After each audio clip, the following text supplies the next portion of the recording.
Hello student, कैसे हैं आप? मैं सूर्यकांत चतुर्वेदी आपका मेरी ऑनलाइन क्लासेस में आपका स्वागत करता हूँ। आप पढ़ रहे हैं हिस्ट्री बाय सूर्यकांत सर। जैसा कि आपको मालूम है, पिछले वीडियो के अंदर हमने गुप्त काल के बारे में पढ़ा। गुप्त काल के अंदर श्रीगुप्त से लेकर चंद्रगुप्त प्रथम और समुद्रगुप्त तक के बारे में पढ़ा है। समुद्रगुप्त के अंदर मैंने आपको बताया था, समुद्रगुप्त को भारत का नेपोलियन कहा जाता है। उसके द्वारा की गई दिग्विजयों के कारण उसको भारत का नेपोलियन कहा जाता है। दूसरी चीज अगर बात की जाए तो समुद्रगुप्त के बारे में मैंने भी आपको ये भी बताया था कि उसके बारे में कुछ जानकारी कहाँ से प्राप्त होती है। आज हम जिस टॉपिक को लेकर चल रहे हैं वो टॉपिक हमारा वही है, गुप्त काल।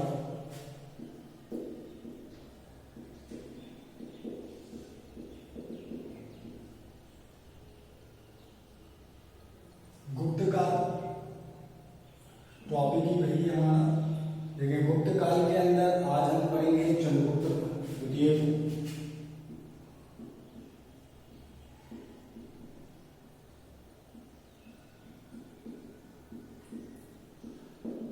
चंद्रगुप्त द्वितीय को चंद्रगुप्त विक्रमादित्य के नाम से भी जाना जाता है, क्योंकि इनके द्वारा विक्रमादित्य की उपाधि धारण की गई थी। इन्होंने जो अपना शासन किया है 380 से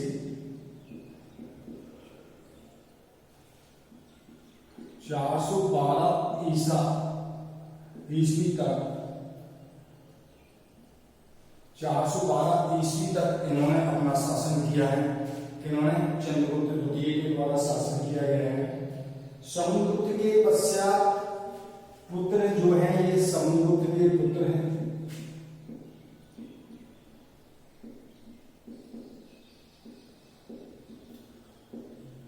जो सिंहासन पर चंद्रगुप्त के बाद में सिंहासन पर बैठे हैं, एक महानतम शासक के रूप में इन्हें गिना जाता है। ठीक है, इसका दूसरा नाम देवराज भी था। दूसरा नाम जो हमको प्राप्त होता है वो क्या प्राप्त होता है? देवराज। अन्य नाम इनका जो है वो देवराज प्राप्त होता है। उसके पश्चात में अगर बात की जाए तो मैं आपको बताना चाहूंगा, अपने साम्राज्य में वैवाहिक संबंधों को के द्वारा विशेष द्वारा बढ़ाया और उसने नागवंश की राजकन्या कुबेर नागा के साथ में विवाह किया है। वैवाहिक संबंधों की नीति को इन्होंने अपनाया है और वैवाहिक संबंधों और विजयों के माध्यम से साम्राज्य को बढ़ाया है। इनके द्वारा जो विवाह किया गया विवाह है नागवंश की राजकुमारी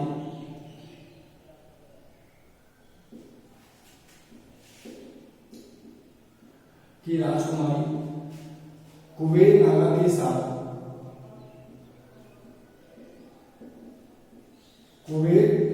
साथ में इन्होंने क्या किया है? विवाह किया है। समझ में आ रहा होगा आपके जो मैं बताना चाह रहा। हम लोग जो पढ़ रहे हैं वो क्या पढ़ रहे हैं? चंद्रगुप्त द्वितीय के बारे में बात कर रहे हैं। ठीक है, चंद्रगुप्त द्वितीय जिनको विक्रमादित्य के नाम से भी जाना जाता है। चलो, इनका अन्य नाम देवराज मिलता है। समुद्रगुप्त के पुत्र हैं। विवाह और विजयों के माध्यम से साम्राज्य को बढ़ाया है। इनके द्वारा नागवंश की राजकुमारी कुबेर नागा के साथ में इनके द्वारा क्या किया गया है? विवाह किया गया है। क्या किया गया बेटा? विवाह किया गया। कुबेर वंश की राजकुमारी जो है नागवंश की राजकुमारी जो कुबेर नागा है इसके साथ में उन्होंने विवाह किया है। दूसरी चीज, चंद्रगुप्त द्वितीय ने अपनी पुत्री प्रभावती पुत्र का पाटक नरेश रुद्रसेन के साथ में विवाह किया है और इन्होंने अपनी पुत्री प्रभावती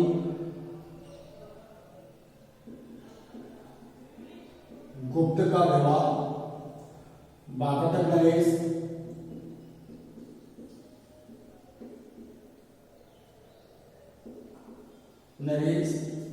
रुद्रदामन के साथ विवाह किया है।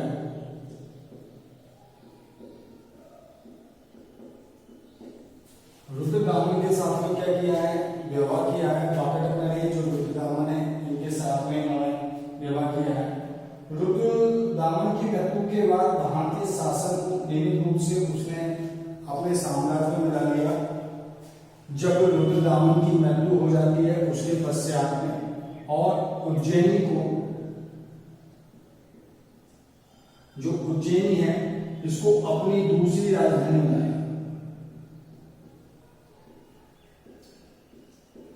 क्या बनाया?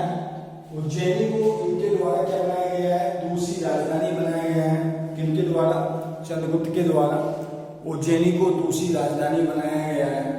दोबारा से देख लीजिए, समुद्रगुप्त काल के अंदर हम चंद्रगुप्त द्वितीय के बारे में पढ़ रहे हैं। चंद्रगुप्त जो द्वितीय है समुद्रगुप्त के पुत्र हैं। इनके द्वारा जो शासन किया गया है 380 ईस्वी से 412 ईस्वी तक शासन किया है। अन्य नाम देवराज भी प्राप्त होता है। विवाह जो हुआ है नागवंश की राजकुमारी तुहे नागर के साथ में इन्होंने विवाह किया है। युद्ध विजय प्राप्त करने के, अपने साम्राज्य का विस्तार करने के लिए इन्होंने विजय तथा विवाह दोनों ही नीतियों को अपनाया।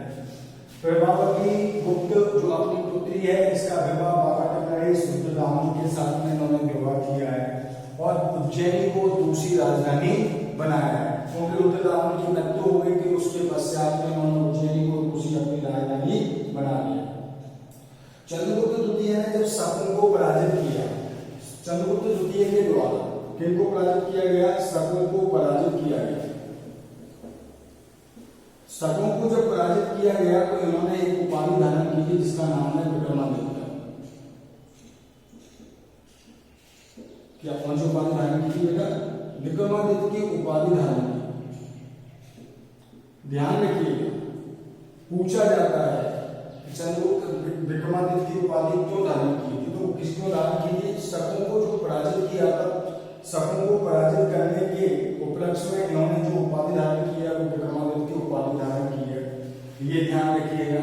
और विक्रमादित्य के नाम से जिस शासक को जाना जाता है तो आपको विशेष रूप से ध्यान रखना है कि चंद्रगुप्त द्वितीय को विक्रमादित्य के नाम से जाना जाता है। ये चीजें आपको विशेष रूप से ध्यान रखने वाली हैं जो मैं आपको बता रहा हूं, कंपटीशन एग्जाम में पूछा जाता हुआ रहता है, ठीक है। उसके पश्चात शकुन की विजय के उपलक्ष्य में इनके द्वारा जो सिक्के चलाए गए थे, वो कौन से सिक्के चलाए गए थे? चांदी के सिक्के। इन्होंने जब शकुन पर विजय प्राप्त की तो इन्होंने विजय के उपलक्ष्य में जो सिक्के चलाए वो सिक्के कौन से थे? चांदी के जो सिक्के हैं इनके द्वारा चलाए गए थे, ठीक है। दिल्ली के मेहरौली लोक स्तंभ अभिलेख में राजा चंद्र का स्थान चंद्रगुप्त द्वितीय से मिलाया जाता है। अब जो दिल्ली से प्राप्त हुआ है, कौन सा प्राप्त हुआ है? मेहरौली लोह स्तंभ लेख के अंदर जो शासक का नाम प्राप्त होता है वो क्या प्राप्त होता है? चंद्र प्राप्त होता है। क्या प्राप्त होता है? चंद्र। और चंद्र का जो सामने बैठाया गया है किससे बैठाया जाता है? चंद्रगुप्त द्वितीय के साथ में बैठाया जाता है। किसके साथ बैठाया जाता है? चंद्रगुप्त द्वितीय के साथ में बैठाया जाता है। दिल्ली के मेहरौली लोह स्तंभ लेख में जिस शासक का नाम चंद्र प्राप्त हुआ और चंद्र का सामने किससे बैठाया गया है? चंद्रगुप्त द्वितीय के साथ में इनका सामने बैठाया गया है। तो ये चीज भी आपको विशेष रूप से ध्यान में रखनी है। चंद्रगुप्त द्वितीय के दरबार में महान, अगर देखा जाए तो महान व्यक्ति निवास किया करते थे चंद्रगुप्त द्वितीय के दरबार में। उन महान व्यक्तियों के अंतर्गत सबसे हैं कालिदास। कालिदास को भारत का शेक्सपियर भी कहा जाता है, इस चीज को विशेष रूप से ध्यान रखना। कालिदास को क्या कहा जाता है? भारत का शेक्सपियर भी कहा जाता है, इस चीज को ध्यान रखना। कालिदास इनके ही दरबार में थे। किनके दरबार में? चंद्रगुप्त द्वितीय के दरबार में कालिदास, अमर सिंह जैसे अनेक विद्वान थे। कालिदास है, अमर सिंह है, जैसे महत्वपूर्ण विद्वान इनके दरबार में रहा करते थे। कालिदास के द्वारा महत्वपूर्ण ग्रंथों की रचना की गई। अभिज्ञानम शकुंतलम, मालविका, अग्निमित्रम, कुमार संभव, ठीक है। ये सिर्फ महान ग्रंथों की अभिज्ञानम शकुंतलम, ऐसे महान ग्रंथों की रचना की गई जिसमें संस्कृत साहित्य में इन्होंने महत्वपूर्ण योगदान दिया। और इस संस्कृत साहित्य में महत्वपूर्ण योगदान योगदान के कारण इनको क्या कहा जाता है, भारत का शेक्सपियर भी कहा जाता है। अमर सिंह का अमर कोश, ये महत्वपूर्ण जैसे महान विद्वानों के द्वारा महत्वपूर्ण ग्रंथों की रचना की गई। आया 399 ईस्वी के अंदर, 399 से 414 ईस्वी में इसी के शासनकाल में भारत में आया था फायान, जो चीनी यात्री है।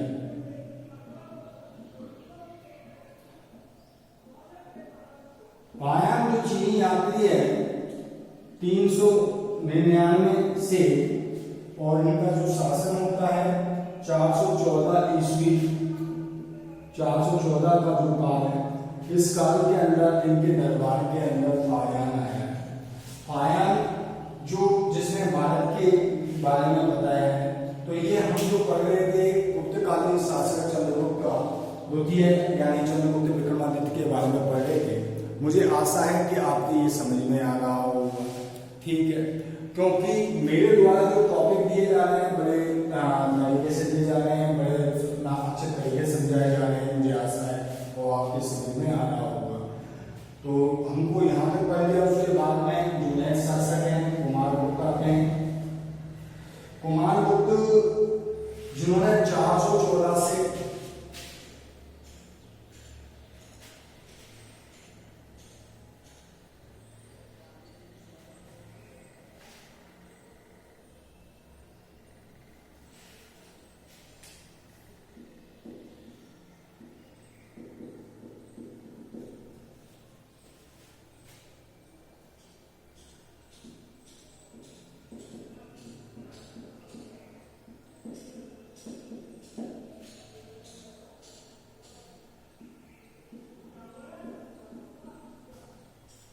कुमारगुप्त जिन्होंने 414 से लेकर 454 ईस्वी तक इन्होंने क्या किया है, शासन किया है। किनके द्वारा शासन किया गया है, कुमारगुप्त के द्वारा शासन किया गया है, ठीक है। हैनसान ने कुमारगुप्त के लिए शुक्रादित्य, कुमारगुप्त का नाम शुक्रादित्य बताया। हैनसान जो है चीनी यात्री, ये कुमारगुप्त का नाम शुक्रादित्य बताते हैं। क्या बताते हैं, शुक्रादित्य बताते हैं। हैनसान इनका नाम शुक्रादित्य बताते हैं। इसमें बड़ी संख्या में इनके द्वारा क्या जारी की गई, मुद्राएं जारी की गई। जो मुद्रा है वो अत्यधिक संख्या में इनके द्वारा मुद्राओं को जारी किया गया। दूसरी चीज अगर बात की जाए तो मुद्राओं का एक विशाल जो भंडार है भरतपुर से मिला है, जिसमें चांदी की मयूर शैली की मुद्राएं सर्वोत्कृष्ट है। मुद्राओं का एक भंडार कहाँ से मिलता है, भरतपुर से मिलता है। कहाँ से मिलता है, भरतपुर से, जिसमें चांदी की, बेटा ध्यान रखिएगा, चांदी की मयूर शैली की, चांदी की मयूर शैली की मुद्राएं प्राप्त होती हैं। चांदी की मयूर शैली की मुद्राएं प्राप्त होती हैं, जो मुद्राओं का भंडार भरतपुर से प्राप्त होता है। क्योंकि कुमारगुप्त ने अनेक मुद्राएं चलाई, काफी मुद्राएं चलाई थी, तो इनकी जो मुद्राएं हैं वो भरतपुर से प्राप्त हुई हैं, ठीक है। तो भरतपुर से भंडार मिला है, तो वहां पर जो मुद्राएं प्राप्त हुई है वो चांदी की मयूर शैली की हैं, ठीक है। दूसरी चीज मयूर शैली की मुद्रा उत्कृष्ट है। स्कंदगुप्त के भीतरी अभिलेख से याद होता है कि उसमें पुष्य भूतियों का आगमन कुमारगुप्त के समय हुआ, ठीक है। स्कंदगुप्त के द्वारा, इसके बाद में अगर देखा जाए तो स्कंदगुप्त के एक अभिलेख से हमें ये भी याद होता है, कुमारगुप्त एक अभिलेख से याद होता है, जिसके से स्कंदगुप्त के एक अभिलेख से याद होता है कि इसके समय में कुछ भूतियों का क्या हुआ था, आगमन हुआ था। किसके समय में, स्कंदगुप्त के समय में कुछ भूतियों का आगमन हुआ था। ये आपको पता है कि कुछ भूति कुमारगुप्त के कुमारगुप्त के समय में स्कंदगुप्त के भीतरी अभिलेख से, कौन सा अभिलेख है बेटा, भीतरी अभिलेख से पता चलता है कि कुमारगुप्त के समय कुछ भूतियों का क्या हुआ था, आगमन हुआ था। इनका आगमन हुआ है, कुछ भूतियों का आगमन हुआ है। किसके समय में? कुमार गुप्त के समय में।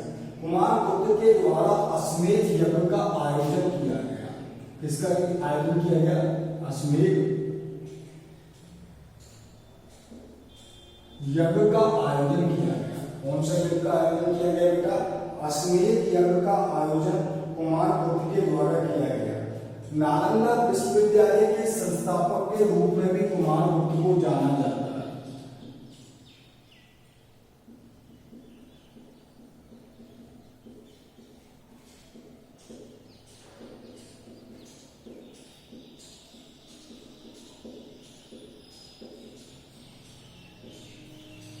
नालंदा विश्वविद्यालय के संस्थापक के रूप में भी इनको जाना जाता है। ठीक है, तो यहाँ पर हम जो पढ़ रहे हैं कुमार गुप्त के बारे में पढ़ रहे हैं। 414 से 454 ईस्वी तक शासन किया है।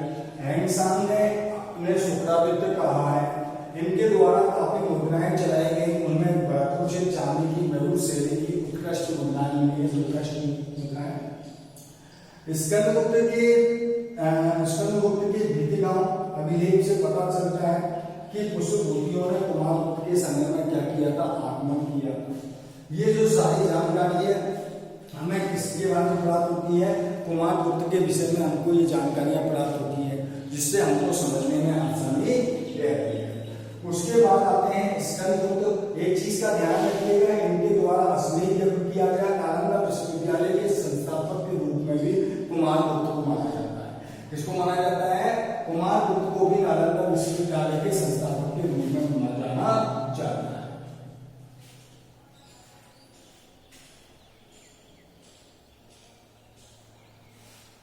इसके बाद में जो नेक्स्ट शासक हैं स्कंदगुप्त हैं।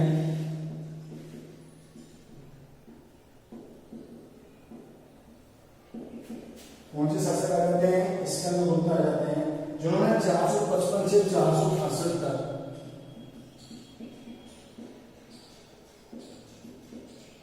ईस्वी तक इन्होंने क्या किया है? शासन किया है।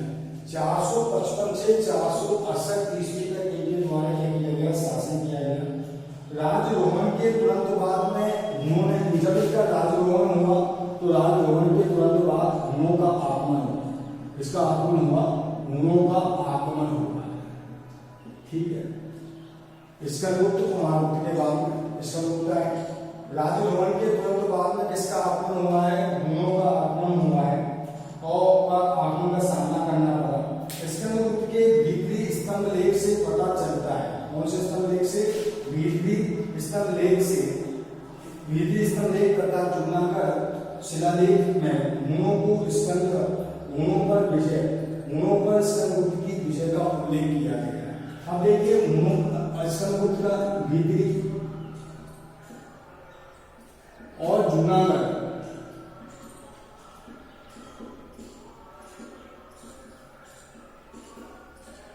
जूनागढ़ अभिलेख से ये पता चलता है कि इनके द्वारा किसको पराजित किया गया था? हुनों को पराजित किया गया था। और जब हुनों को पराजित किया गया था उसके बारे में जानकारी हमको भीतरी अभिलेख और जूनागढ़ अभिलेख दोनों अभिलेख हमको देते हैं। कौन से अभिलेख देते हैं? भीतरी अभिलेख और जूनागढ़ अभिलेख दोनों ही हमको इस विषय में जानकारी देते हैं।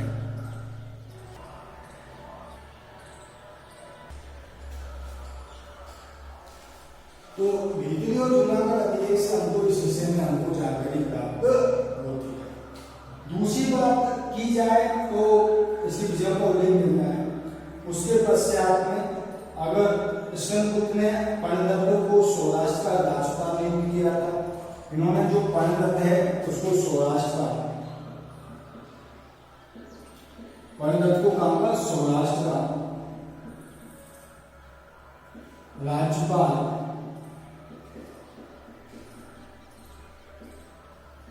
नियुक्त किया। किसके द्वारा नियुक्त किया गया था? स्कंदगुप्त के द्वारा पांडुदत्त को सौराष्ट्र का राज्यपाल नियुक्त किया गया था। जूनागढ़ अभिलेख से याद होता है कि स्कंदगुप्त ने सुदर्शन झील के पुनर्निर्माण करवाया। इस झील का पुनर्निर्माण पांडुदत्त के पुत्र चक्रपाली की निगरानी में करवाया गया। अब देखिए स्कंदगुप्त के कौन सा अभिलेख? जूनागढ़ अभिलेख। देखिए जूनागढ़ अभिलेख से पता चलता है, सो स्कंदगुप्त का नहीं है। जूनागढ़ अभिलेख से पता चलता है कि स्कंदगुप्त ने पर्णदत्त के पुत्र पर्णदत्त के पुत्र चक्रपालित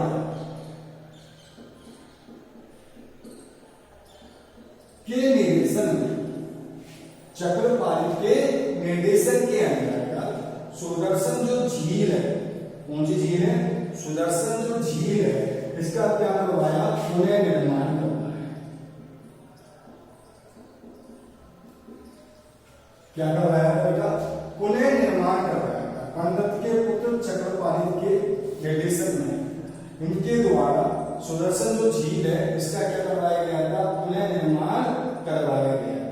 स्कंदगुप्त के द्वारा जारी किए गए सोने के सिक्के न केवल संख्या में कम है, बल्कि उनमें सोने की शुद्धता की जो मात्रा है वो भी कम है। इनके द्वारा जो सोने के सिक्के जारी किए गए वो संख्या में भी कम है और उसकी सोने की शुद्धता में भी कम है। यानी कि इन चीजों से भी हमको राज्य की यथा स्थिति के बारे में हमको पता चलता है। इसके बाद पूर्व के शासकों में नरसिंहगुप्त आए, नरसिंहगुप्त के बाद कुमारगुप्त द्वितीय आए, बुद्धगुप्त आए, बैनगुप्त आए, भानुगुप्त आए, कुमारगुप्त तृतीय आए, विष्णुगुप्त आए, आदि ने मिलकर 468 से 550 तक शासन किया।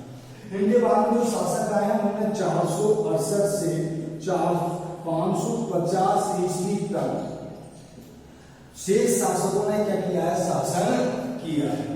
जिसका शेष शासकों ने शासन किया है। कुल मिलाकर अगर देखा जाए तो परवर्ती शासकों के अंतर्गत अगर देखा जाए तो शेष सभी जो शासक थे उनने मिलकर क्या किया? शासन किया। तो बेटा आज हमने जो पढ़ा वो कौन कौन सा पढ़ा था? समुद्रगुप्त के बारे में, चंद्रगुप्त द्वितीय के बारे में पढ़ा, स्कंदगुप्त के बारे में पढ़ा, कुमारगुप्त के बारे में पढ़ा और बाकी के और इसी के साथ ही महत्वपूर्ण जो शासक है उनके बारे में पढ़ा। कल जो वीडियो होगा उस नेक्स्ट वीडियो के अंदर जो हम जो टॉपिक पढ़ेंगे वो पढ़ेंगे गुप्तकालीन प्रशासन के बारे में पढ़ेंगे। और गुप्त काल को भारत का स्वर्ण युग कहा जाता है। क्यों कहा जाता है? क्या कारण है? इसकी प्रशासनिक, इसकी आर्थिक उन्नति आदि के माध्यम से पता चलता है। तो इसके माध्यम से हम पढ़ते हुए चलेंगे। जैसे कि आप पढ़ रहे हैं हिस्ट्री वेस्ट कंटिन्यू जुड़े रहिए, आप मेरे से आपको लाभ भी मिलेगा, फायदेमंद भी होगा आपके लिए। तो आज के लिए बेटा बस इतना, मिलते हैं नेक्स्ट वीडियो।